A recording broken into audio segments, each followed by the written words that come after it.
What's up, y'all? Welcome to Outside the Clutch. Tonight, we're going to have a lot of freaking fun. I'm super excited for this one. I know I say that every week. I'm excited anytime I get to talk to anybody in the industry, really get to dive in and know them better.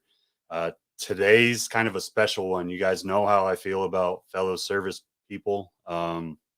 Anyone that's in the military always holds a strong place in my heart just because I come from 4 generations. So I'm the 4th generation of military service in my family since we came to the United States. So it's a big part of my life. One of the things that made our guest tonight stand out is what he does to contribute back. So we're going to be talking about some military service. We're going to be talking about what he's doing to give back to military service and just get to know him more. So I hope you hang out all night for this. This is going to be a great time. I do want to say real quick, we are running, this is the last week, and I'm not going to call people out, but I'm going to say we're slacking a little bit. The last 3 weeks, I've been running a promo for US Art because the Lacey Act amendments came back up. I said anything that this channel makes for the next 30 days will go to US Art, will be verified. I will make sure everyone sees that that money goes directly to US Art. We have only raised $25 so far, which, I mean, I'm not going to donate anything less than 100, so I don't care. But those that decide to contribute tonight, all the money that is contributed will obviously go to US Art. On top of that, we got a lot of really cool stuff going on here locally. I hope you're ready for it. I know I don't do vlogs anymore. If you want to pay attention to what's happening breeding wise, you need to go over to our Instagram to watch that. Let's jump in, say hi to the people that are here. Anna is actually one of the very reasons that this interview is happening. She said, hey, you need to check this guy out. So thank you, Anna, for always being a great member of the community and helping us find new people. Arvin, what's up, my dude? What's up? Reptiles 2891. What's going on? Thanks for hanging out. Lorga, how you doing? Or Large Marge Morphs. Saw another one. Let me see. I messed that up. I can't read. I need glasses. My kids have glasses. I need glasses, apparently. I'm sorry, Paul. I messed up your name. Large Marge Morphs. That's a tongue twister, man. Enigmatic Reptiles. What's going on? Thanks for joining. Thanks for checking us out. Randy, my dude. That's another fellow vet, if you didn't know. He's from the Navy, but hey, we don't blame him for that. What's going on, Chris? How you doing? Limey's in the house tonight. Thanks for stopping by and checking us out. What's up, Ray? Ray. I bet you it's all Blade. I bet you it is all Blade. Mindy. That's Fam Bam. Thank you so much. Thank you so much for joining in. Temple Exotics. What's going on? Thanks for hanging out. Dude, I messed your name up and you threw a giant super chat. Thank you so much. Thank you so much. That's amazing. I appreciate that. And Reptiles. All right. We're going to keep going into it. You threw a huge one too. That is $100 just, over that. $110 just in tonight that we have raised for US Art. So thank you guys for that. I'm going to continue on as people jump in. We'll say hi. Let's get to the sponsors. Let's give them some love. Without them, this wouldn't be where it is. I wouldn't continue to push the way I do just because I got to find time to really do what I do. And they gave me the opportunity to find the right stuff to do it better. We all know husbandry is probably the most important thing in your game. If you don't have the right husbandry, you're not going to be successful in this game. And for the right husbandry, you need the right equipment. Here at Outside the Clutch, we're honored to be sponsored by VivTech. Are you ready for innovation? Tired of the same boring product that's been used for 30 years? Ready to give your reptiles and amphibians the UV they really deserve? Then look no farther than VivTech. Their 3-watt LED bulbs provide the UV rays your animals have been missing. With 3 bulbs to fit your pet's climate needs, plus a dimmable feature, it's the only bulbs we use for UV. And it's the only bulb with a 2-year warranty in the industry. Plus now you can monitor all your pet's husbandry from your phone 24/7. with their sensors and even ship your customers' animals in their custom bags. So what are you waiting for?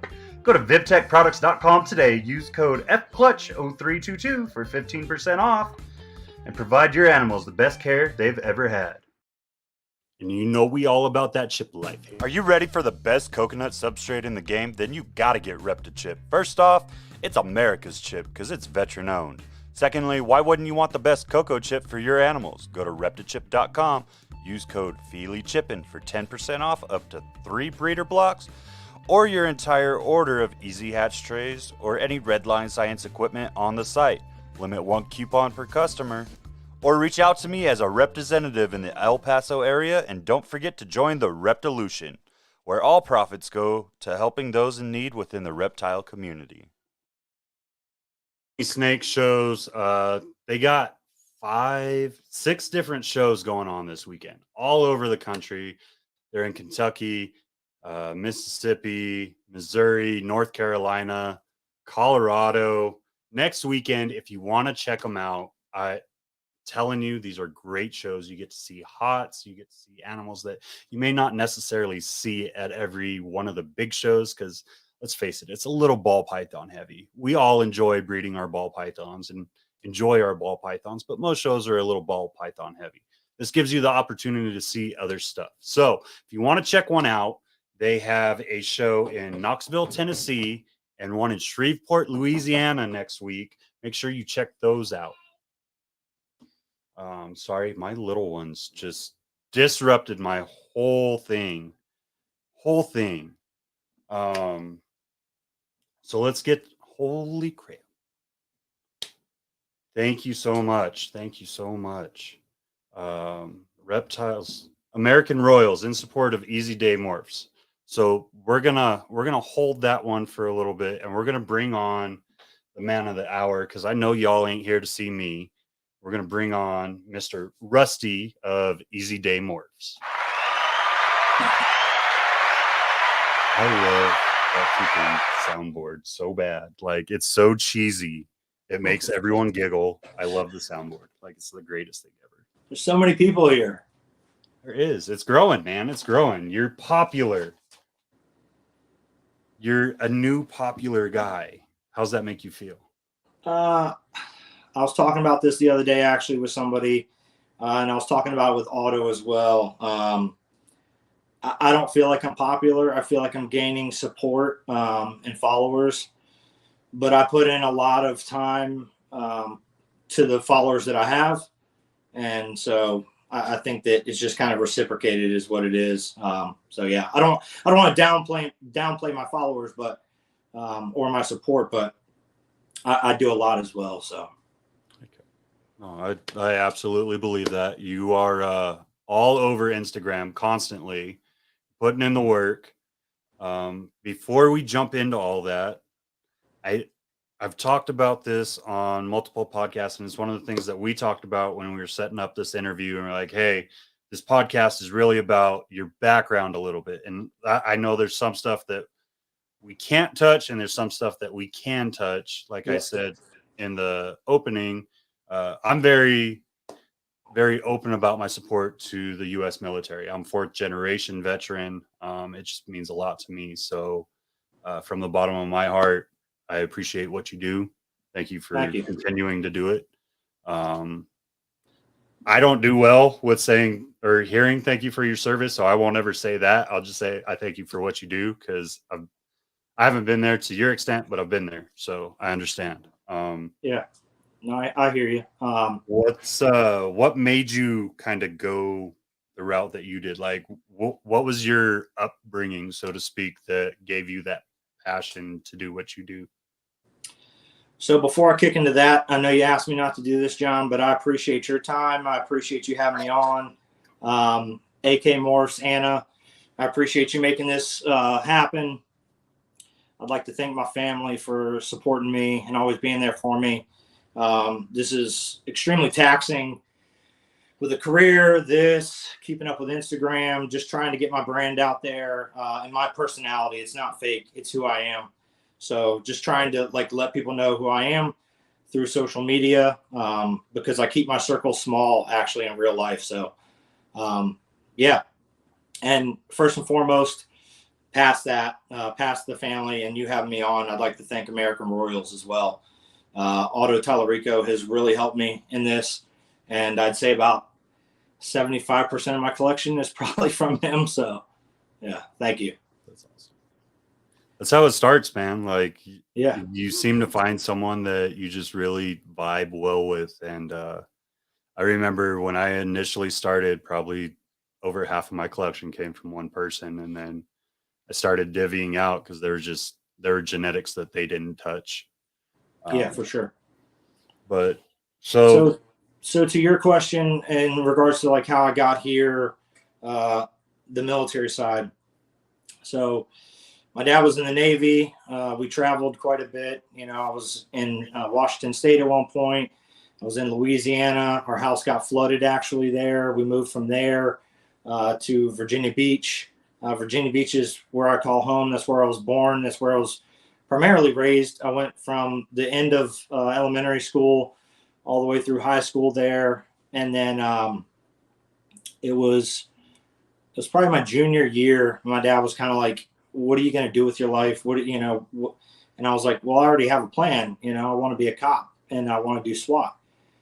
And he's like, okay, like that's a very noble job and that's awesome. And he's like, so tell me about it. And I was like, oh, shit, stumped a chump. So started calling around, started, finding things out. Before I knew it, I realized I was in my senior year and I realized that you had to have a college degree or you had to have military background. I liked the social aspect of high school, but didn't really care for sitting in school and just doing that whole piece, specifically writing. So I was like, you know what? I'm going to go into the Marine Corps. So came home one day, told my dad that I was going to join the Marines. Him being, in the Navy, he was like, he's like, you're an idiot. And he's very not, machismo. So he was like, you're an idiot. He's like, those guys just grind it out. And he's like, there's easier jobs, but whatever. So he actually came home from work because he was on my LCAC. He came from home from work one day with a water bottle, half filled with sand, and the rest of it was filled with water. And he told me, hey, one of the Marines at work said that if you want to be a Marine, pour this down your shorts, go for a 5-mile run. And if you still want to do it, then you got the attitude. Well, I never poured it down my shorts and went for a run because I knew it was going to happen. Obviously, I'm not a complete idiot. But it was kind of my humor, kind of dark and just sarcastic. And so I was like, that was just even more so that made me want to, go do it. When I went and talked to a recruiter, they talked through, the things that I could do and the jobs that were open. And of course they did the whole recruiter thing with me. And I was like, hey, at the end of this, I'm going to do 4 years. I'm not going to make this a career. Here I am 22 years later. I was like, I'm not going to make this a career. So what is the best job to set me up for the police force? And they're like, oh, well, you could be military police. They're like, oh, but, infantry would really set you up because it's very physical, it's demanding, it requires leadership. And they kind of sold me on it. And I mean, I knew basically what the infantry was, but I didn't have a strong knowledge. Looking back, I didn't know everything. So they enticed me enough. My dad told the recruiter that he wanted to come to the house to make sure that I was getting bullshitted on some bonus or whatever. And I wasn't, because I wasn't getting one. So came in the Marine Corps as a contract for infantry. I did my first 4 years. During that 4 years, I was in the Iraq invasion. And then after that, I was nearing the end of my first 4. And so I started to look at it. And as I started to look at it 4 months later, so I was in the Iraq invasion for, I think it was 8 months. And then 4 months later, we went back for 7 months. So didn't really have a lot of time to kind of research and talk to people. And when I got back from that, I was very close to ending my first 4. So I was, at a crossroads of a sense. And I called the local police department in Virginia Beach. I said, hey, United States Marine, been here 4 years, combat meritoriously promoted. I've been a squad leader. I have leadership skills. I've led, 12 men in combat, blah, blah, blah, blah, blah. I've taken out a platoon. And they were like, oh, that's great. That's really awesome. We'd love to have you. You're going to do 3 years as a beat cop.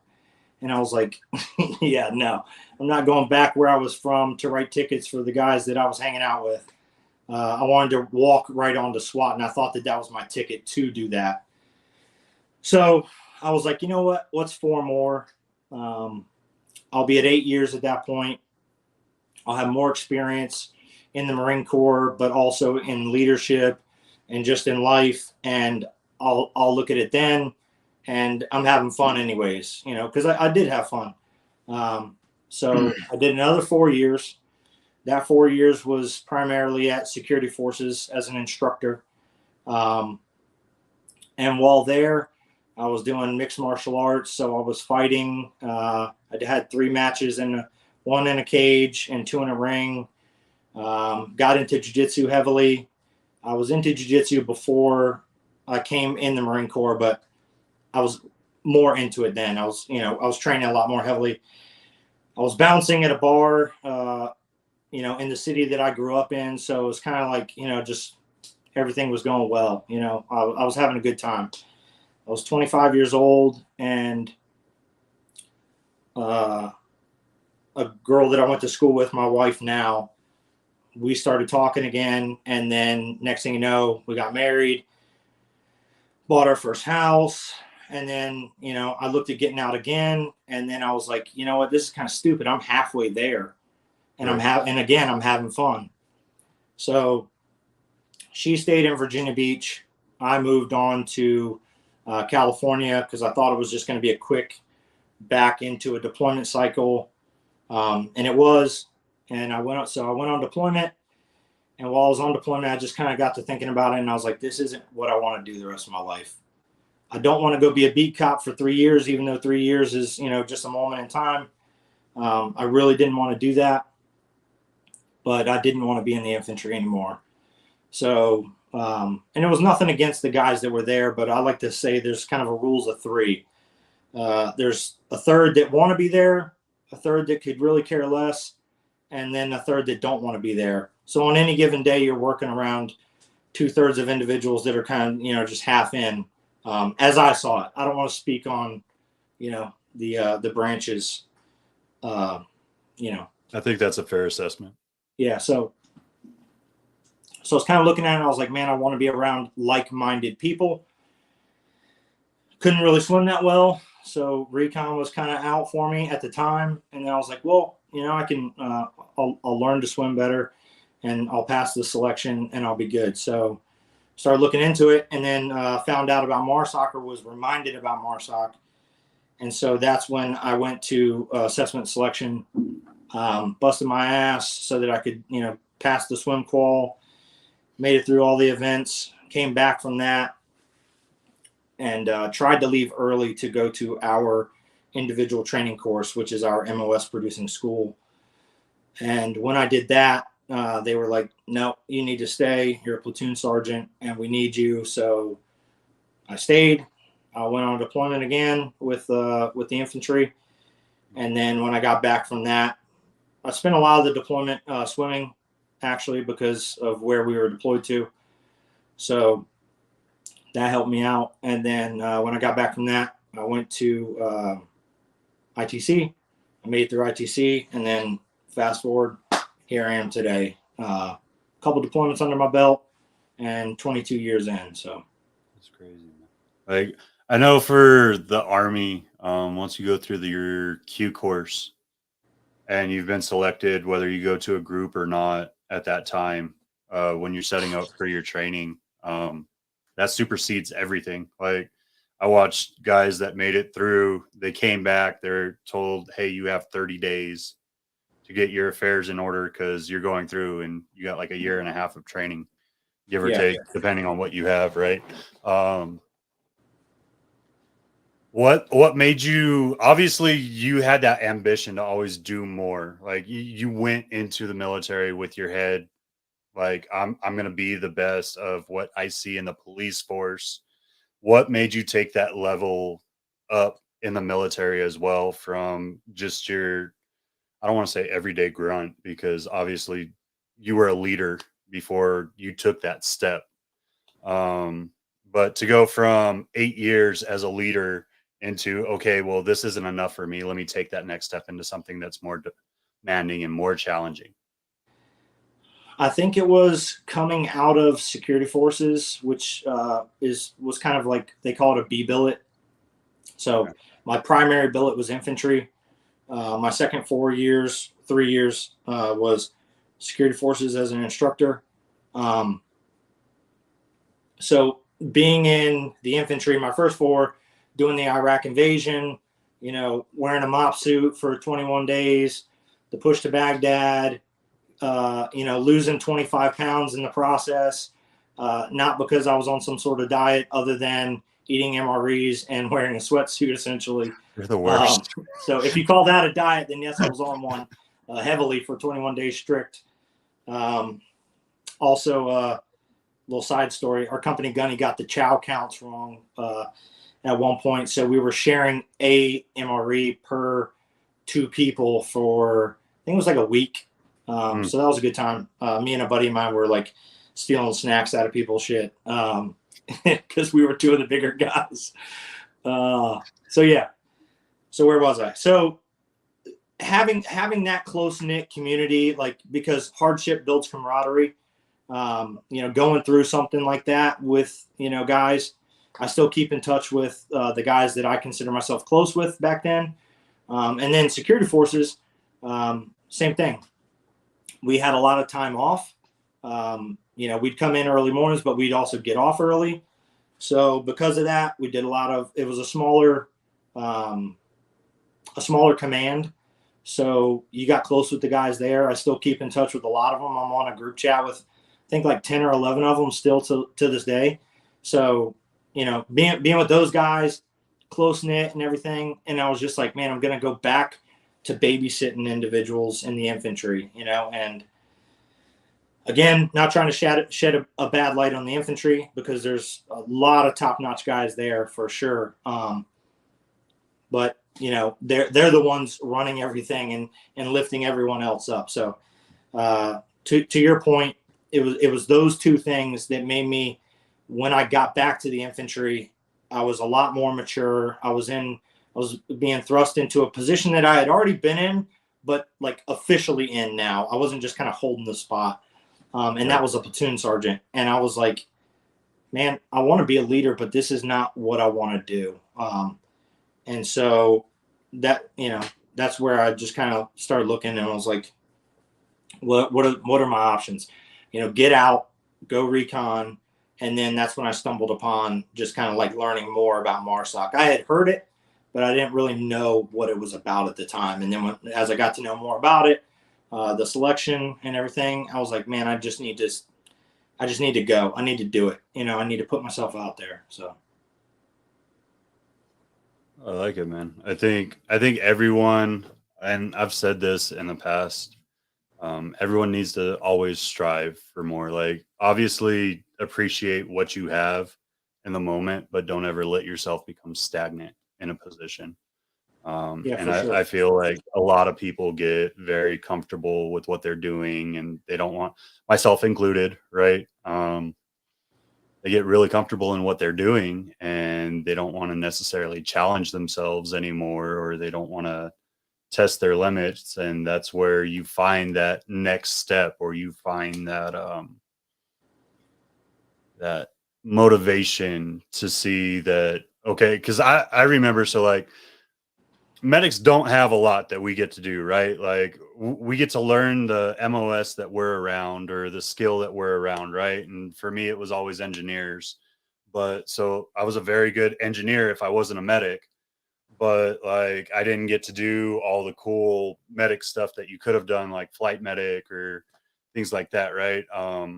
Between all my training and being a line medic, I didn't have the opportunity to do schools and stuff like that. But what I did get to do is I got to learn from all of them when we had annual training.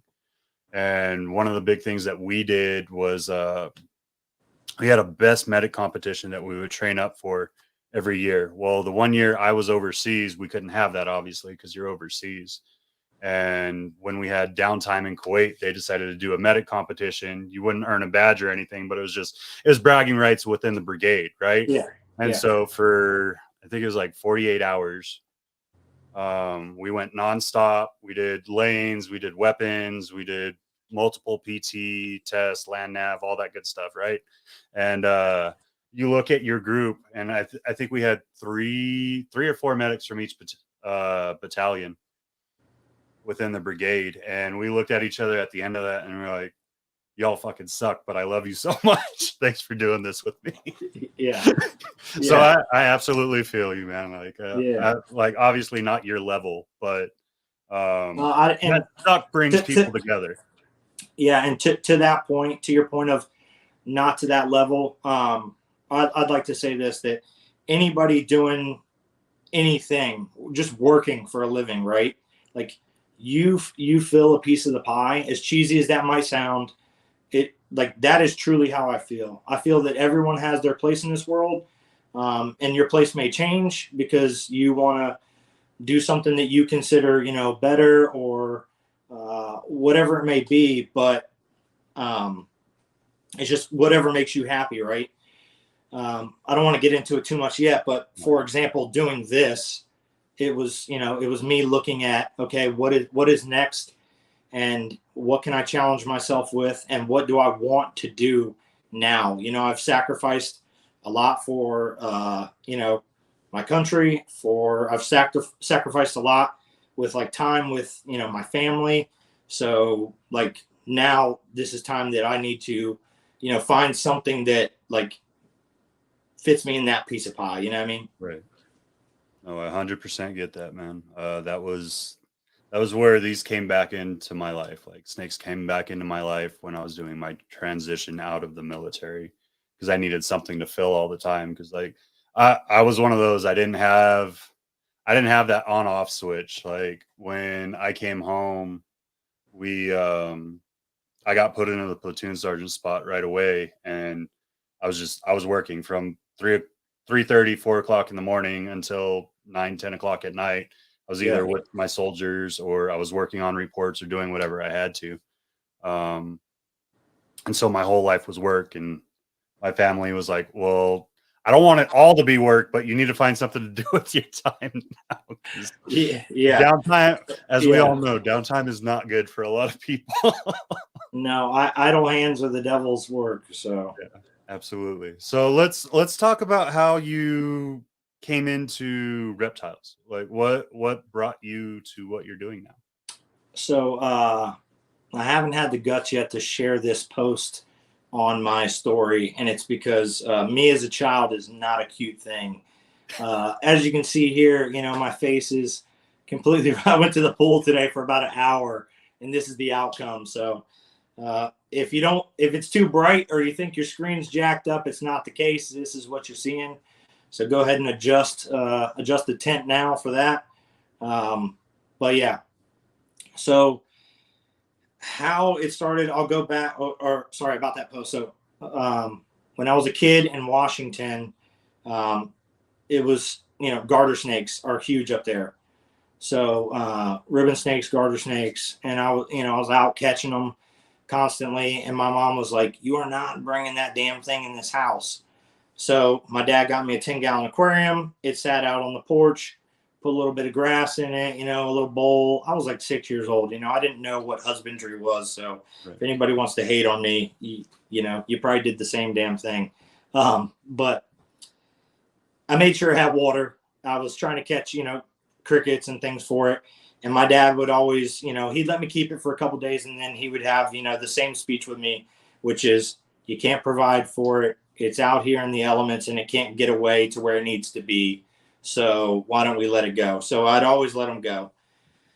I'd keep him for like 3-4 days, and then, like I said, we'd let him go. So that was a constant thing. And then was out of it for quite some time.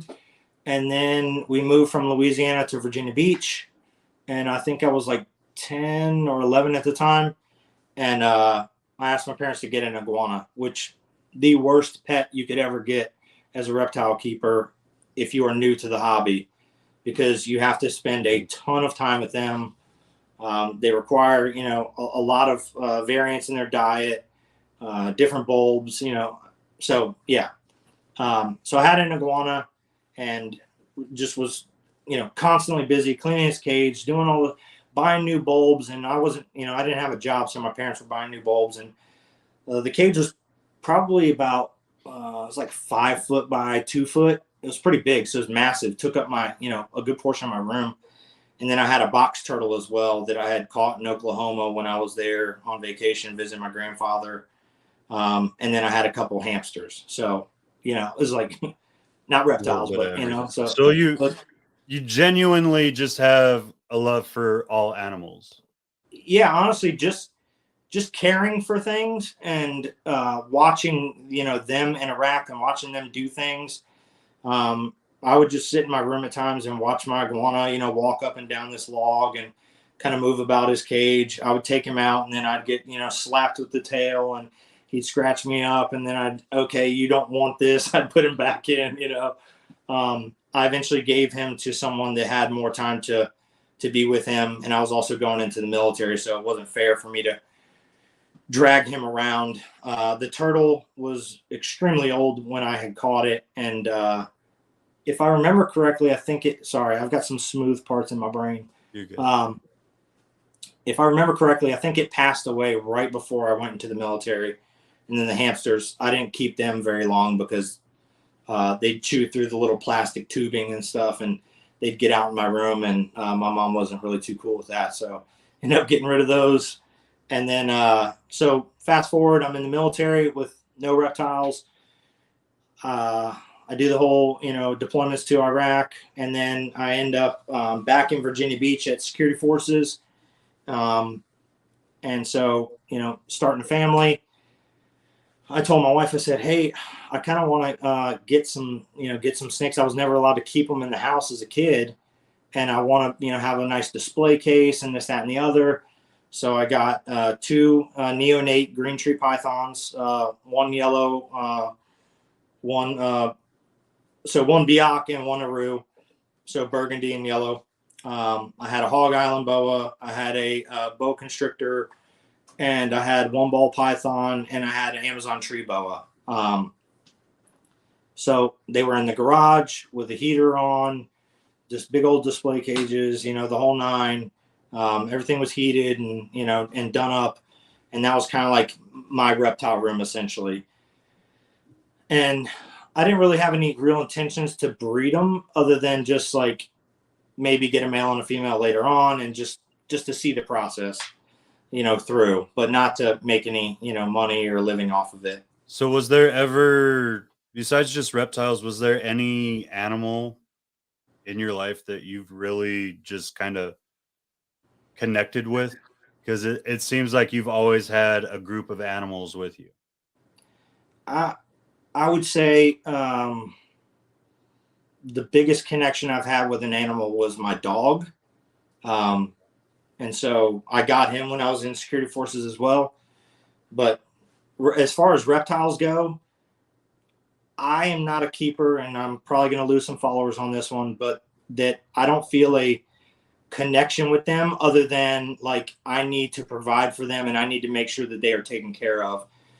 I don't feel like they look at me and they're happy to see me when I open, the tubs and take them out and care for them and stuff. So everyone has the thing. Yeah, don't start that, Randy. Last time I talked about a dog, I made a grown man cry. Well, if we continue down this path, you can do it with me too. Don't do that. Don't know. I don't need another military man crying on my channel. I'll turn the lights out first. You'll just hear me sobbing. When I have to ask, when was your first donkey ride? And have you always gone bareback? So my first donkey ride, as much as Limey would like to, if he's still on here, as much as he'd like to play this into some perverted, skewed something, it was not that. It was. You knew exactly where this was going. Yeah. It was not in Tijuana. And I wasn't being rode by a donkey. So let's just clarify that. It was on my second or third MARSOC deployment. Okay. And we were on the border of another country, and we were doing some mortar training and shoots and stuff. And anyways, a guy walks by with his donkey, and I was like, every op is a photo op. So we hopped on and took some pics. And I don't consider myself a big guy. I weigh 225 and I'm 5'9". But compared to that donkey, I look fairly large. So did you thank Limey's ex-wife after you got the photo op? Is that what he just wrote? No, but I will. If he can give me the contact, I'll reach out and send her some pics. All right, there you go. I mean, that's out of love. So he did reach out. Limey's gonna leave now. He got his bit. Yeah. Don't leave, Limey. You decided to jump into breeding. What made you take that interest in what you did? So I'll rewind real quick. So I got those animals, and then I had to go back to the infantry. So I was at my B billet, had to go back to the infantry, and again, I kind of realized, oh man, this isn't going to necessarily work, but I'm going to try to make it work. So I took them with me, and I actually had them in a PVC rack in the barracks with like books and shoes and stuff in front of the tubs to make it look like it was a book display. And I got my room inspected actually one time with all this stuff set up. I had a bow file under the rack or under my bed for the boa constrictor, and a smaller bow file for the hog island. And they didn't think any different, a little bit of Lysol spray and some books and shoes. My bed was super tight, so they just kind of came in and looks clean, is clean, and walked out. So I definitely would have gotten some shit for that. So I took them up to, and this is going to be funny, and no one's probably going to believe this, but I took them up to a buddy who was in the first 4 years with me. He was out at that point, and so I took him up to Fairfield to his place and said, "Hey man, can you keep these for the deployment? When I get back, I'll come get them from you." When I got back from deployment, I was like, "Dude, I'm going to this assessment selection. I'm going to be back out the door right away. I hate to do this to you, but you're welcome to keep them for your troubles, or sell them, but just make sure they obviously go to good homes." So he was like, "For sure, man." So he was breeding some stuff at the time. So he kept a couple, and then he actually gave Jason Amos some of the stuff that I had. But it wasn't. Yeah. So you're welcome, Jason. I contributed in no way to his success. You contributed. That's freaking awesome. But that speaks to how much this has been a part of your life, even throughout your entire tenure in the military and everything. That's hard to say. Like I know when I was a kid, reptiles were a big part of my life. Like I lived out in the desert, so all I saw was rattlesnakes. And then I volunteered as soon as I could at a pet store, and all I worked was the reptiles, and I brought snakes home. But as soon as I got into college and the military, I'd talk to people that had reptiles. I'd help them with them. But as far as keeping or doing anything like that, I was so focused on everything else in life that I didn't really have time to really do that. I know, like I was one of those that, this is going to be my 20 years. I have to make the most out of it. Like I was in line to do 7 and 7. Like I was doing everything I could to push to the top as fast as I could. Right. Yeah. Some people do, some people don't. So the motivation, the commitment, I can completely understand. I love that you were able to find a way to mix the two things that you really enjoyed your entire time, man. It was extremely hard at the time, for sure.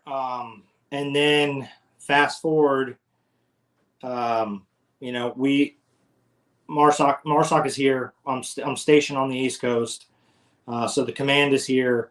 So there's a really good chance that I'm not going anywhere. So again, had the conversation. Hey, I'd like to, I've always, I'm literally like, I'm never here, I'm just constantly busy. So, which is not the case now. I'm here more now. So I was like, hey, I want to get a couple things. And so I started looking around on Fauna Classifieds, and somebody had posted something about Morph Market. I was like, what the hell is Morph Market? So this was 2019 or 2020. Okay. And I'm not a COVID breeder. I just was wanting to get some, get back into it. I love that. So, and if you are, great, that, like, hey, much love to you, but I just want to dispel that now. So I just wanted to get a couple snakes. And so that's what I did. I got a couple. And when I was looking around, I was like, I'm not going to be fake about it. I saw the prices and I was like, this is insane. Like these prices, 5,000, 10,000, 20,000. And I never want to be rich. I want to live comfortably, and I want to be able to provide for my family, to their needs and to their wants to an extent. And so I was like, man, I could breed a couple of these, enjoy doing it, and at the same time make some money. So that's when I started to kind of look at, the morphs and the genes and, what snakes am I going to focus on? Because I wholly believe that if you're going to have something, that you should keep it to the best of your ability, obviously. So I was like, ball pythons, there's such a diversity in ball pythons, and the ability to create art, living art essentially, really drew me in. And I was like, man, so I picked up a couple things, and then later on ended up selling some of that stuff because I was kind of like honing, what I really wanted to be into. And so this is where I'll enter American Royals auto. So I was looking for rats locally to, feed the snakes that I had, because the pet stores here like to try and rob people. So I found Otto through another guy, and he was like, hey man, this guy's awesome. He's a really nice guy. Here's his number. Reach out to him. He's got super good prices, and he'll hook you up. So I reached out to him, and actually one of his employees came out and gave me the rats. And I was like, hey man, if you could just tell Otto I said thanks. I know he's busy, blah, blah, blah. He's like, oh yeah, man, he's super busy with breeding ball pythons and blah, blah, blah, blah. And this guy, I think his name was Jack, but anyways, he just kind of like started diarrheaing what Otto was like doing, and how much, like how many things he had and what he was into. And I was like, dude, that's literally what I'm trying to do. I was like, hey man, is he by chance a Marine? And he's like, he is. And I was like, okay, this is my in to like meet him. I was like, hey, can you tell him that, I'm a Marine as well, and next time I come to pick up rats, if he has the time, I'd love to, come see some stuff. I'm willing to clean. I'm willing to do whatever for free in order to just spend some time and pick his brain. So the next time I came, he lets me through the gate. I come in and I saw his facility, and I was just, I was in love at first sight. I was just like, oh my God. And he treated me like family from day one. He really just let me in and just showed me, all the tips and tricks, and walked me through stuff, and no question was a dumb question. And so I was just really, grateful to him. And so initially it started out as me, I don't want to say using him, but me, picking his brain, and I was getting something from him and he was getting nothing from me, I feel like. And then it turned into a friendship. And so, I've helped him move his collection. He's helped me multiple times. And it's just, we're two separate businesses, but we are very much on the same page about a lot of things. And I talk to him daily. So texting back and forth, and nobody's doing with his projects. He's let me in on some things, carbon, which he just dropped some stuff today. So go check that out. I think it's gonna be a game changer, and I'm glad to be in that project specifically. But yeah, long story short, that's how I got here, was just, kind of grinding and picking his brain and just expanding where I could and when I could, because I didn't want to grow too big for what I could handle. But I also knew that I've got 2 years left in the Marine Corps. I need to be at the level I want to be at a year before I get out, so that last year is kind of a test bed for if this is going to work or not. Right. So yeah, I know that was a long rant. I apologize. No, you're good. You're good. I think that's a great thing. I think a lot of us, I don't want to say it's generational or anything like that, but I would say, like, a lot of the people that either have done some sort of thing in like a civil service aspect, or are a little bit older when they come into this. They take that perspective, right? Where I feel like I'm not giving you anything, even though I might give like labor in essence to learn from you. And that's how I'm getting my mentorship. A lot of people do that. And that's how this industry really grew up to what it is right now. Yeah. I don't think it goes without notice on either side. Like the guy that I'm kind of mentoring, he's an engineer, retired engineer as well. And he's kind of pulled into it, and he wanted to learn. And every time, like, I get yelled at because he'll bring his kids and we do like family night and all this other stuff. Right. And so like when he's helping me, we're doing a family night, and then I'm going to his kids. I'm like, hey, this is what your dad earned today. Don't let him see it till you get home. Now, like, I'll hide money in his kids' pockets or with his wife or something. And then I'll come back out to my car and it's like on my windshield or something. Like, this guy. Like, I feel bad because like I give advice, but I talk freely, right? And, so that same $5 bill is just getting changed around. Yeah. The same $5, $10 bill has been rotating for like months.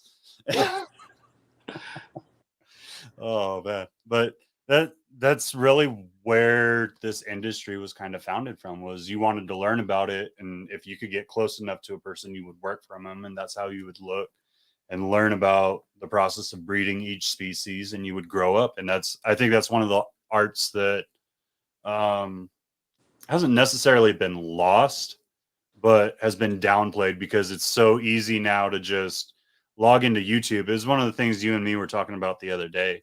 You can log into YouTube and you can look at all this stuff and you can watch it and get all the information you want, but until you get that hands-on experience, or you get that experience and you have to go in front of someone and be like, this is what's going on, what the hell? It's a completely different avenue, right? Kind of like when you're teaching your soldiers, you can read the TM all day and you can follow the TM word for word, but until you have to implement that action, it's a completely different thing. So a short story here. To that point, I got my first rack and had looked it all up, but I think everyone does this, whether they'll admit it or not. You get your first rack and you put the probe on, and then you're like, what temperature? And so I was literally in Mutation Creations lives, like, what temperature do you keep your racks at? And they're like, probably like, who's the noob, And then I paused Miguel's videos and zoomed in on his rack to see what he had his thermostats at. And it's, of course it's digital, so it's all like squiggly. You couldn't see anything. Right. And then, I obviously went with, there was such an array of numbers that I was like, okay, this seems extreme. This seems too low. I'm going with this.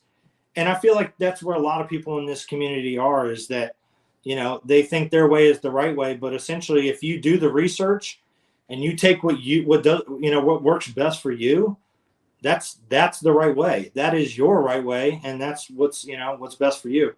Obviously, if you're providing, appropriate meal sizes and water and clean housing, blah, blah, blah. But, the other stuff, it's kind of like they're going to be fine as long as you're within, you know, that right and left of, you know, what is out there. Cause there's so many different varying things.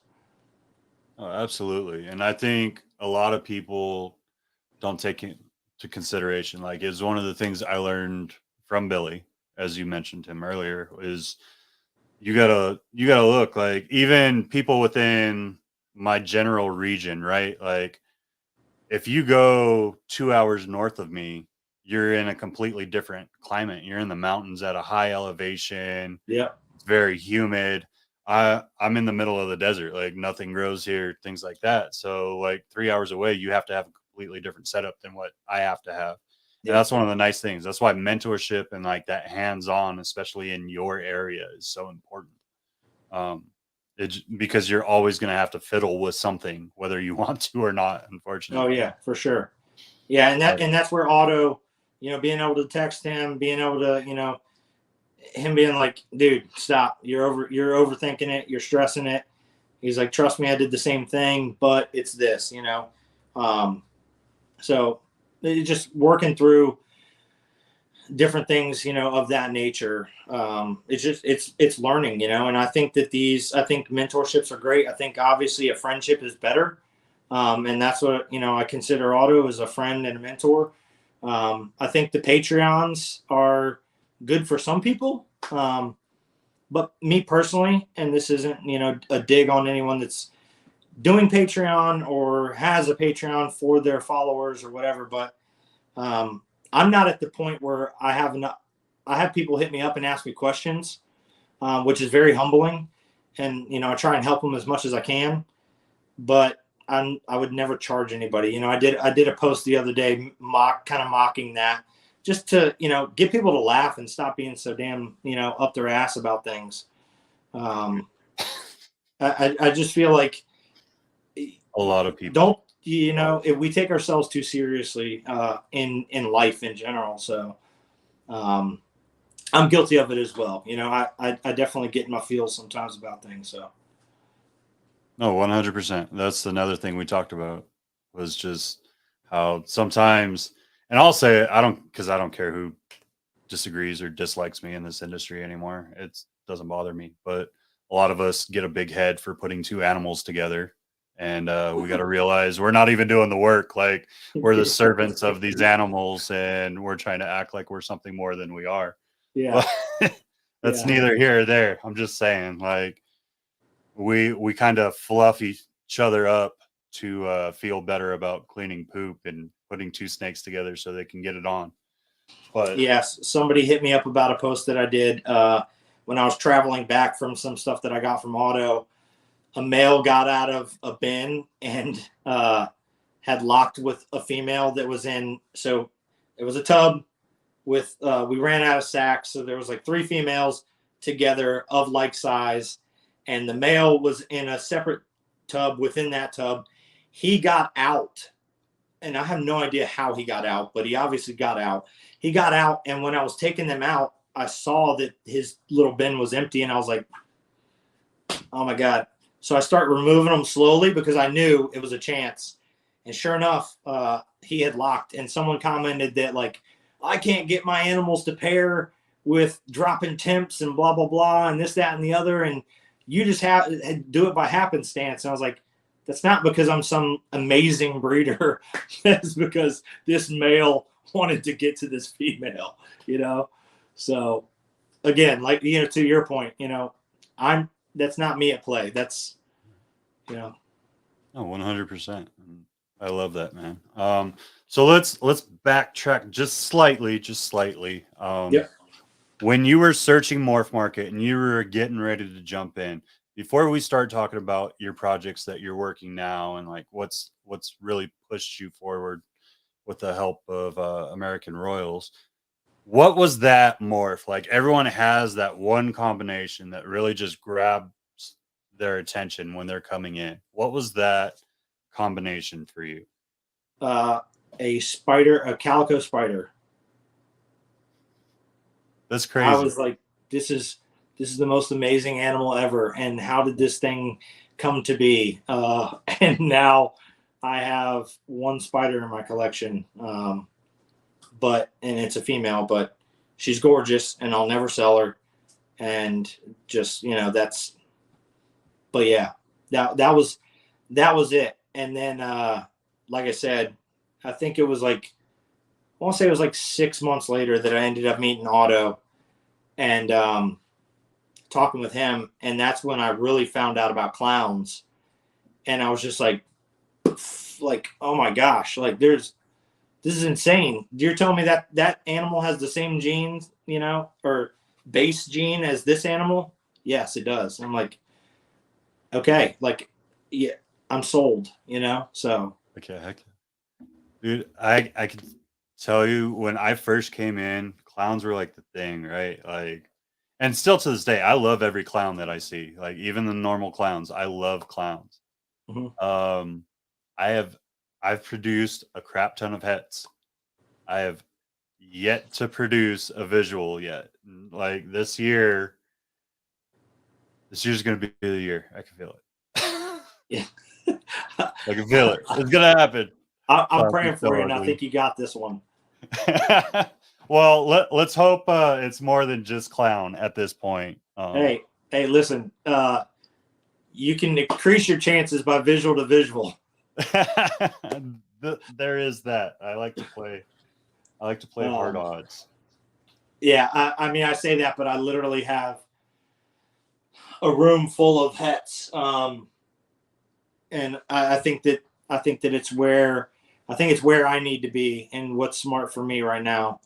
I've got some solid stuff that are visuals for sure, but I've got a lot of hets, and I'm not afraid to say that because I know that I will hold back, and I will sell to the people that were kind of along in the same spot that I was and help them out, as well as, build myself up and just slowly keep climbing, that proverbial mountain. So. Absolutely.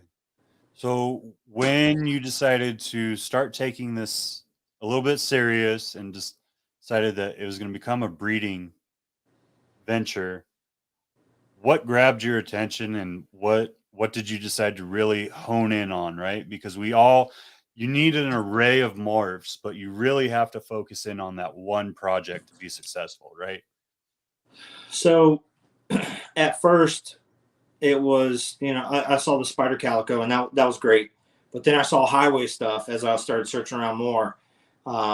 And actually, Anthony from Reptile Creations, he sold me a highway het pied male.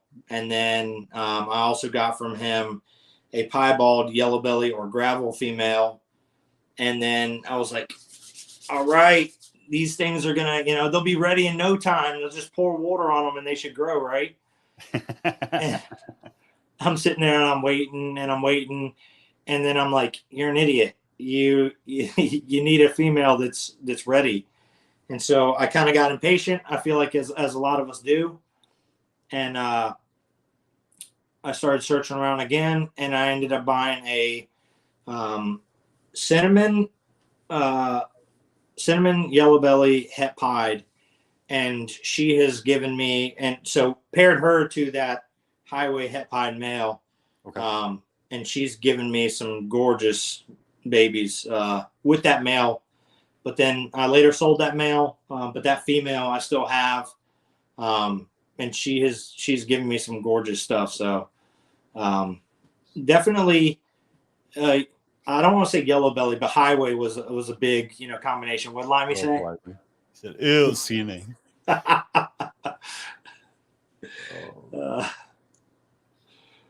love Limey. No, highway is a gorgeous combination. It's actually something I hope I didn't waste my time on this year. I really hope. Yeah, but we'll find out. That doesn't matter. So outside of highway, you're in Arroyo as well. So Arroyo was one that Otto told me about, and I forget what the conversation was exactly, and who he got something from, but he got something from this guy, and he said, "Hey man, you should look at this guy. He's got some nice stuff. He's kind of a sleeper breeder. Check him out." And I ended up getting an Arroyo yellow belly off of him. And I paired that to a clown. And so I got Arroyo Yellow Belly Het Clowns. And I'm so proud of those things, even though they're like the simplest combo. But not a lot of people have that. So I'm just, I have seen Arroyo Clowns. And then they kind of fizzled out. I don't remember who created it. But the guy that I saw that made them, I think he was like second or third to create them and, or to produce them. And I was just like, man, so I see stuff and I'm inspired by it, but I don't want to copy it. I want to expand past that. So, you know, if you say you don't, then you're just lying to yourself. We all see Canova stuff. We all see American Royal stuff, American Maids, Billy from Mutation Creation, Ozzy Boyd, Always Evolve. You go on and on, right? With all these big breeders and their stuff, and you see it, and it's like, I want to create that. That's not what I think. I don't think I want to create that. I think I want to be 2 steps ahead of that. So I try to say, how could I better that combo? Because I do like it and I'm inspired by it, you know, as an artist. So that's where I'm at, is I see things and I try and think like, okay, what would make that better or whatever. So with the Arroyo, for example, I want to take that into highway. I want to take it into some darkening jeans, and just see what it gives me, because I think that there's a lot of depth still to be had in Arroyo Clowns, and I think that people are, I don't want to use the term sleeping on it because I can't stand that term, but I think that a lot of people aren't paying attention to some of these codoms that kind of cycle back around, Oh, absolutely. It's one of the things that you see, like you said, everything cycles, everything comes back. It takes one combination and it's the biggest thing in the world again for half a year, and then it disappears again for a little while. But everything has its place. You keep saying as an artist, which I appreciate, because you have to be able to kind of envision what you're going to make and how it's going to interplay. And that's what allows you to bring that into a project. Like I could say, well, I want to make a red snake, but if I'm not understanding the components, which everyone in the industry, right? I said that because everyone in the industry wants to make a red snake right now. But anything that throws any type of red, they're going to try to mix together at this point, right?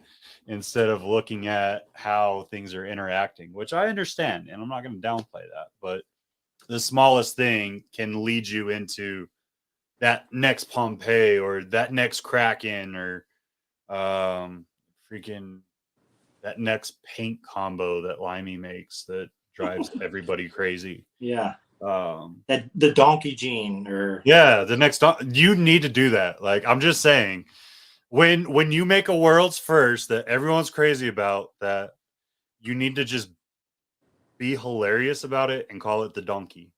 Yeah, I think it'll either be that or the Jinko gene.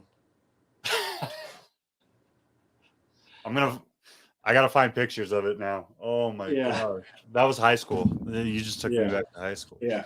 That's all I wore, and my mom hated them. And I was like, well, I don't need a backpack. Watch this. And I stuck all my books in the back pocket, and I skateboarded, and I didn't go to class. And but to your point, that stuff is coming back around, and it's in life, It's so with ball pythons, Russo, Arroyo, there's things that I feel like are just going to kind of cycle back around, and then if you don't have it, you're going to be trying to play catch up. So I like to have a lot of diversity in my collection. And so how I've done that is I have a lot of single gene het clown females.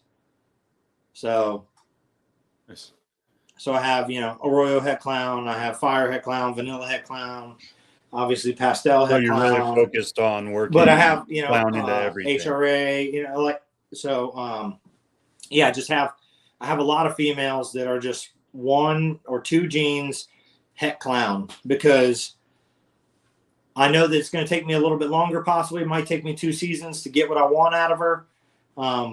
But I'm not, I can have a powerhouse male and put to her, and then it's like, and then the next clutch with another female is so much different because of that one gene, is the way I see it. What's that? I can't read it because I'm on my phone. Super small. Otto said, okay, no ginger. And Anna said, HRA clowns are sick. Yeah. I love that lingo. Taking me back. There's a. Thanks, Anna. Yeah, I was there's a lot. gonna show off a snake for Limey because it's right here, but yeah, it's one I actually bought from him, and it's sitting right here. So you're welcome to show whatever you want. Limey said you need to call it the ginger donkey. The ginger donkey. You need to call your gene when you find one the ginger donkey, or the combo. Oh. Right there. Hold on. Give me just a second. Right there. Oh, I'm sorry. Better. There, for you, Limey. So, orange ghost leopard, posset pied. Nice. That's beautiful, dude. And then I'll show you. Show us some of this Arroyo stuff. I know Arroyo can be one of those genetics. Well, they that's beautiful. I really love what it does. Yeah, so Arroyo can be one of those genetics with what I've been talking about.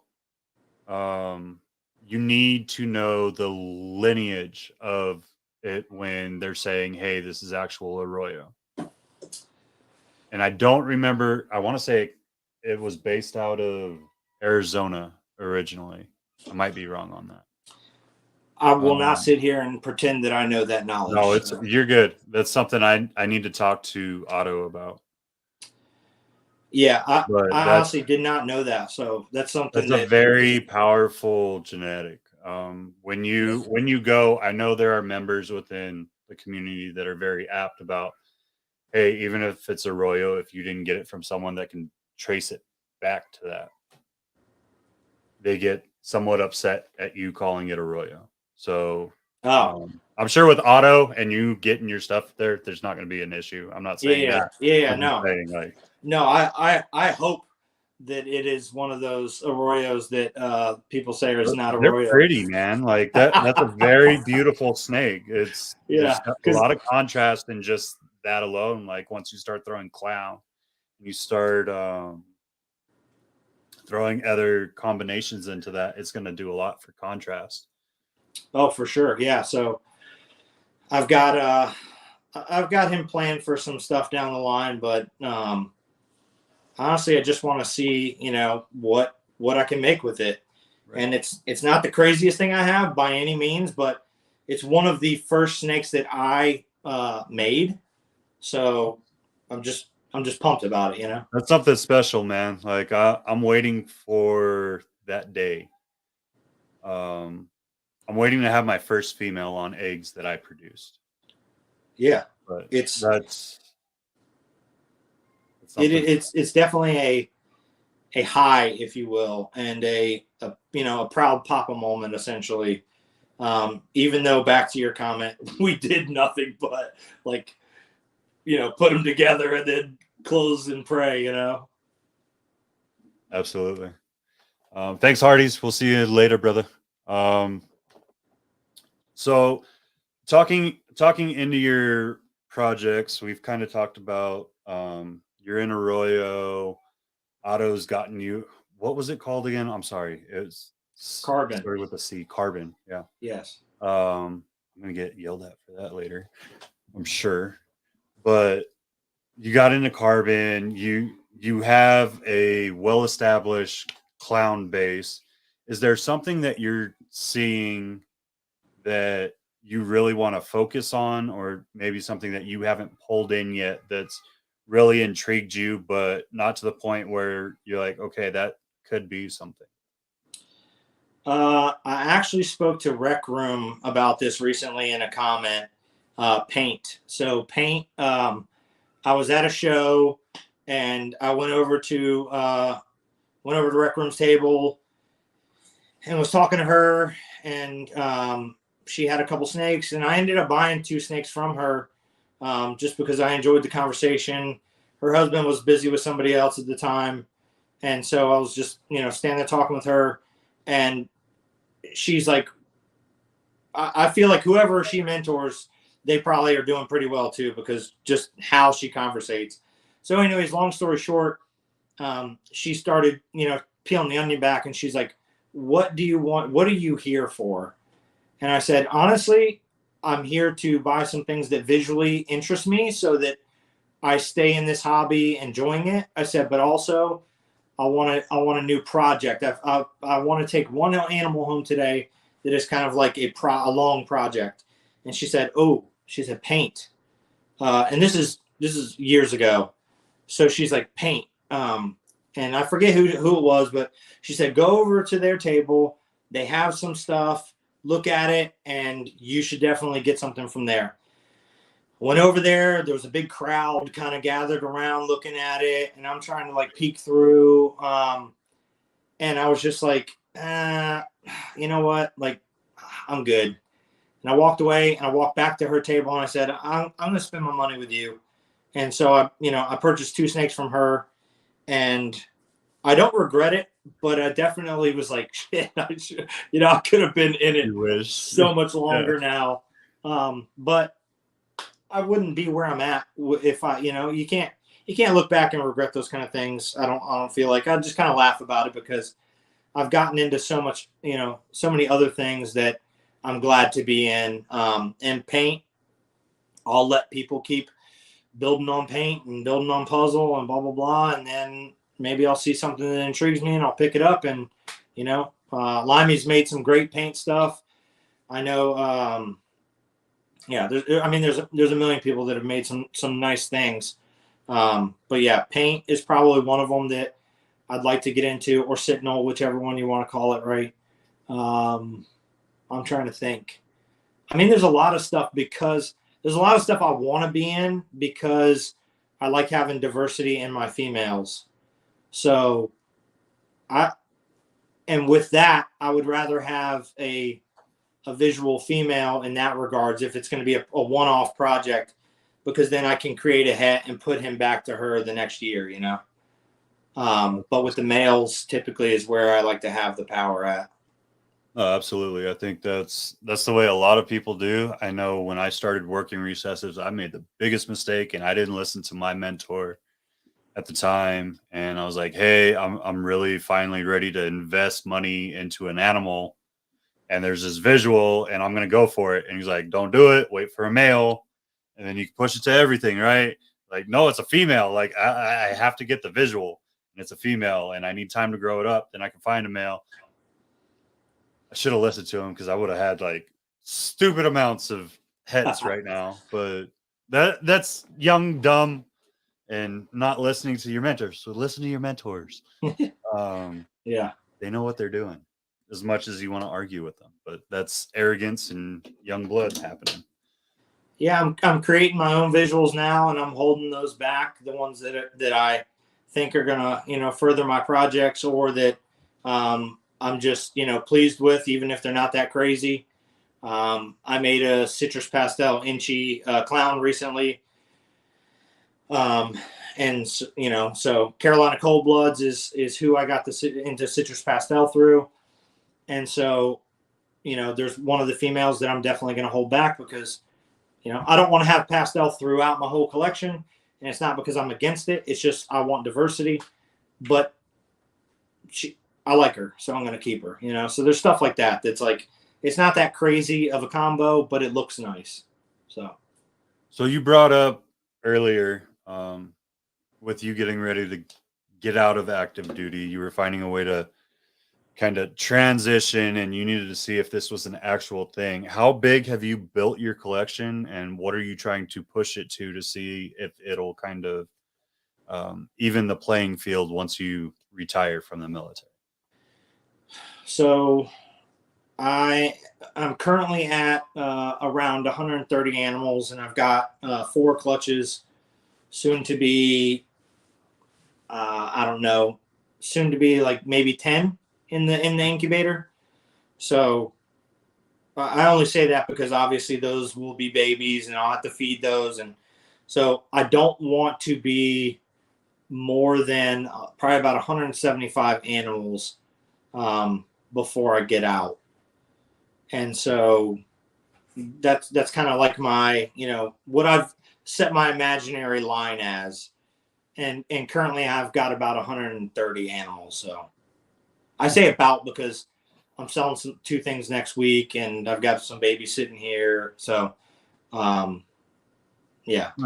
I very much so think that's smart. I think a lot of people look at this and they see the money side of it, or they see the just the way some people are able to take on like ridiculous amounts of animals by themselves, right? Now, I'm not going to say that husbandry is great or not great. That I can't say. I haven't been within those, but I know some people that take care of 300 plus animals by themselves, which in my head I can't fathom, right? But I know people that do it. You being able to do that and kind of set goals for yourself and be like, okay, this is my stepping stone. This is what I need to see before getting out. Like, I know one of the things that I've taken from Billy's talks, right, is, okay, well, every year, every one of my clutches need to increase in monetary value this percent. And that's what I kind of deem myself off of. Am I working towards that? Am I working up? Because I know with myself, what I do, taking care of my kids and going to school, I don't have the time to do it all day, right? Though I do devote quite a bit of time to animals themselves, I don't have all day to do it because 3 kids that are homeschooled take up a lot of freaking time. Yeah, I would imagine. Yeah. So, but I like how you set that up, and you need to set it up in steps, just like anything that we do in the military. It's a walk or a crawl, walk, run phase, right? Or anywhere in business, you're going to see like that walking level, that running level, that next leap forward. And so you giving that mindset, I truly believe that we're going to see good success out of you. I think that we're going to see a lot of crazy stuff. Like a lot of people have not worked Arroyo to its potential, and they just continue to make Arroyos or genetics, like you were saying, that they've seen in the past because they know they move. To be an artist and to really be successful in this, you have to have that forward thinking, which you seem to have in all aspects of your life, sir. So I applaud you for that. What's one of the things that you would really like to be known for in this industry if you could see it define one thing on you? I would like to be known as fair. So, I try to be fair to people. I try to have prices that are fair. I try to respond to people in a fair amount of time, whether it be that they're just asking a question or that they are interested in an animal. I've got a specific customer that, she's bought from me a couple times, and I'll send stuff to her and not, like care about getting paid because I know that I will get paid. But then there's other people that, I'm like, I'm not obviously doing that, So yeah, I just try to be fair. I try to look at this as, treating people how I would like to be treated. That saying, is old as the day is long, but I think that it's very accurate to how we should live our lives, and it's not always how, I have been necessarily. I've made mistakes. We certainly all have, but I try to remember that, how would I want to be treated in this situation, so it's, that's what I'd like to be known for is just somebody that is, I'm not trying to be rich off of this. I don't want to be the next Justin Kabelka or, Billy from Mutation, or Miguel or whoever. I applaud them. I think they're doing great things, and that's awesome because they keep me driving forward, and my guy for that is Otto, so, working with him, but we're very similar in that aspect where he creates some crazy stuff, but he's not trying to be rich. You know, I'm not trying to be rich off of this. I want to supplement my retirement and enjoy doing it, you know, and have time to spend with my family, which I have never had before. So this provides that. Not right now, because they're all out in the cul-de-sac, you know, playing cornhole and having a good time. I'm doing this, and I wouldn't trade it because I'm glad to, you know, have the opportunity. But there's a lot of early mornings in the facility. There's a lot of late nights in the facility. And it's definitely a sacrifice right now, but I know that in the long run, this will pay off. So this is just a moment in time, and it's tough right now, but I'm not being shot at. So, right. It could always be worse. yeah. Have you, I know you've said you've attended shows, but have you vended anything yourself or worked with another vendor to kind of get the feel for it yet? No, I haven't vended another show. I've talked about it with a mutual friend about vending a show together, and I just don't have. Just being honest, like, you know, I put stuff up new on Instagram every day, right? Because I want to keep it interesting to people. But I have 130 animals, so eventually it's going to reach day 131, and you're going to see some shit again. So a little tip, a little trick: I delete post, and I'll I'll take a different picture or whatever. But I don't have enough babies to vend a show. Long story short, so maybe once some of the stuff that I've really been working on is coming out, and it's stuff that people have created before, but just goals of mine. And so, you know, pinstripe axanthic pied, you know, that hopefully I will hit that this year. Awesome. Some clown combo stuff that hopefully I'll hit this year. So, but yeah, I don't have enough stuff to vend at a show yet. Morph Market is kind of where I keep my stuff currently. And then once I just made a large deal with American Royals for approximately 43 breeder females. So, so hopefully next year. Well, you're going to be there. Yeah. Hopefully next year I maybe could vend a show, you know, but.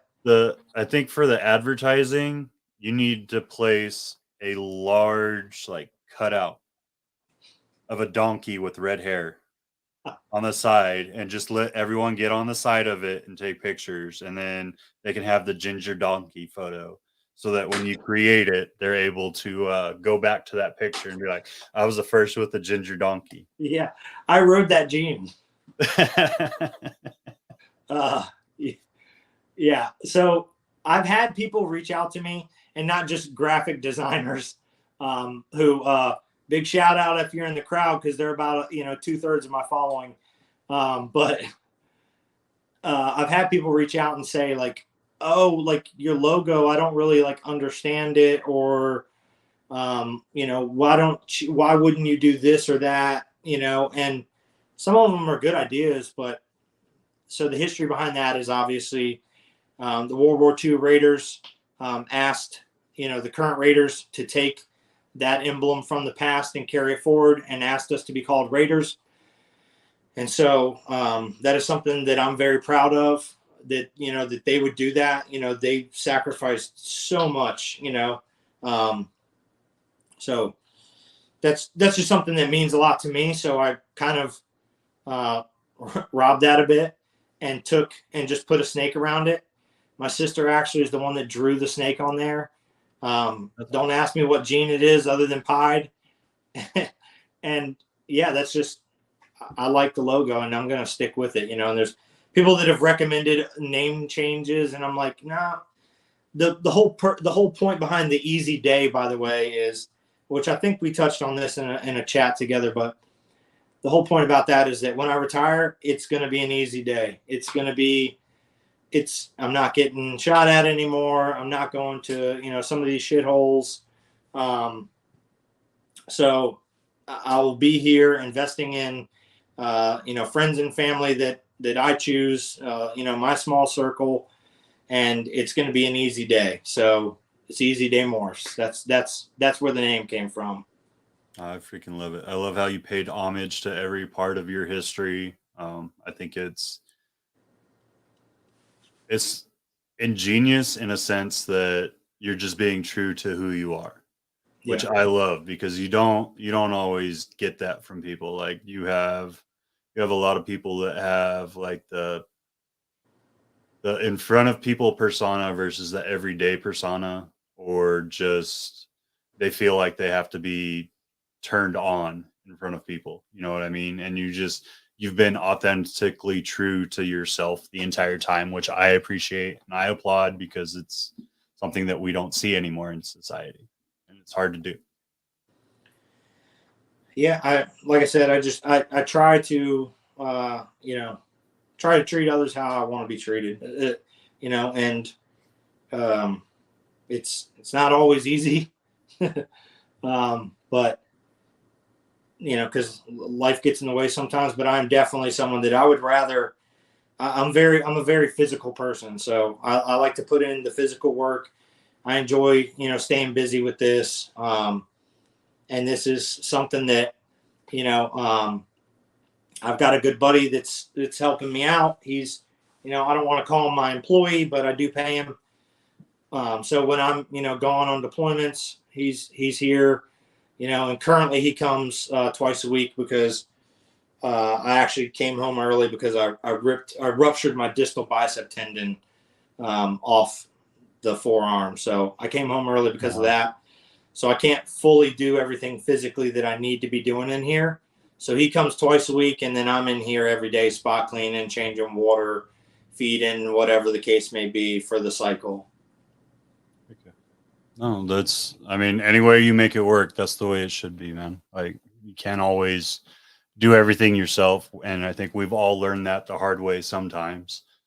For those that are ready to really jump into this and maybe get to know you better, I know there's very much so with your career path, at least until you're done, there's only certain things you can let out. But those that want to get a hold of you, those that want to learn more about you, or just start that friendship, or maybe look at your animals, what's the best way to reach out to you and have better contact? They can reach out through Morph Market. Just inquire on something, and you don't have to buy it, and I can message you through there. I believe that my phone number is on there as well. I'm pretty sure. So people are welcome to hit me up that way. The Instagram, you're welcome to, comment or, at me or whatever, you see fit. And I will, as my following grows, I try to stay true to the ones that have kind of been there from the beginning with it. And I try to, just, what Limey say? Tender. Yeah, it's Limey is incorrect. He spelt grinder wrong. Grinder. So yeah. Only He's certain. being nice for it. He's being nice. Yeah, that's actually how I met Limey, was on there. On the Tinder app or on the Grinder app? On the Grinder app, yeah. There you go. Yeah. Yeah. He had a picture comparing himself to Gandalf the Great, and it was love at first sight. So, but yeah, you can reach out in that way, and yeah, you can ask me whatever you want to ask me, and I can tell you whatever I want to tell you. Okay, I love it, man. Rusty, what would you like to leave everyone with this evening before we close out? I would say leading up to this show, I've added a lot of people, asked them to repost. I have, for lack of better terms, kind of, I don't want to say hoard myself out, but just, made myself vulnerable essentially. And I appreciate people that reciprocated and threw those reposts up, or have, showed love in the comments and the, the likes and the follows and all that. And I'll be real. I don't follow a ton of people, and it's not anything against anyone.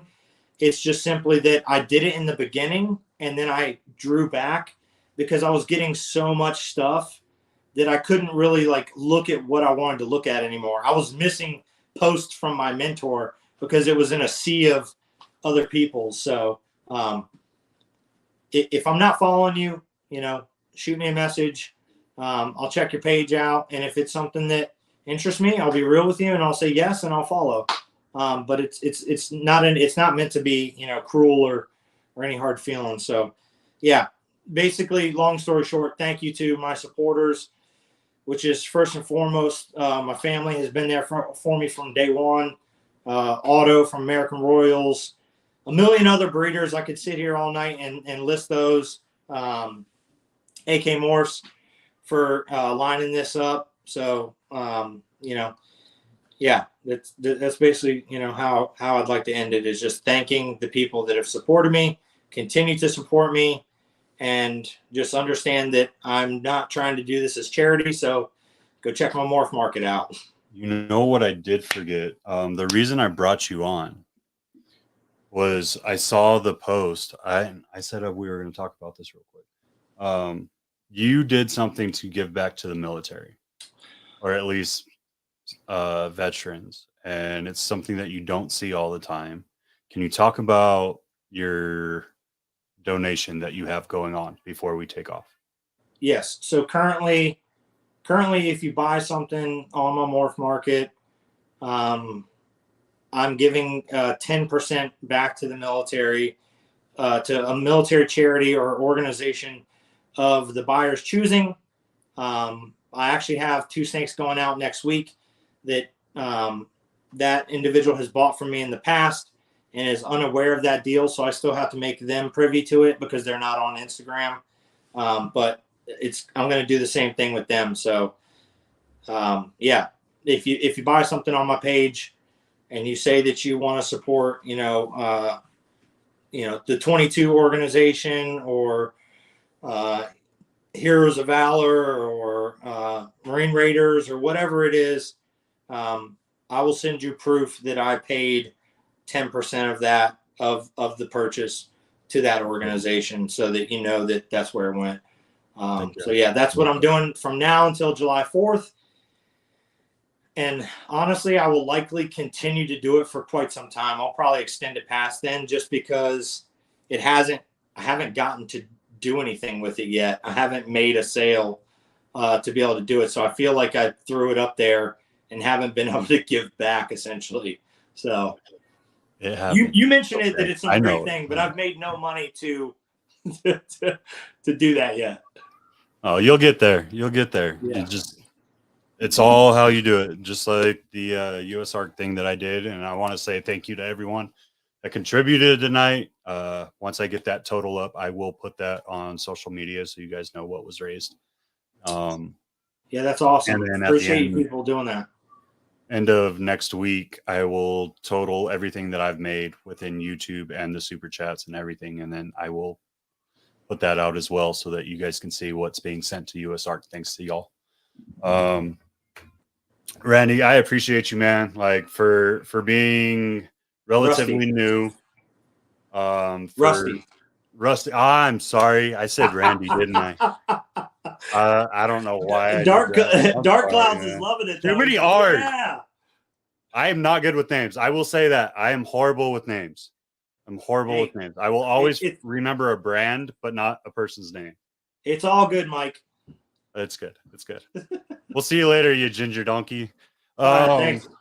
No, but for real, I really appreciate you. I appreciate you taking the time to step out of your shell and really let people get to know you. Yeah, shut up, Randy. He got me on that one. All right. I hope you guys enjoyed this. I am going to apologize to Rusty so he doesn't like bust into my windows in the dark of night when I don't have my NVGs.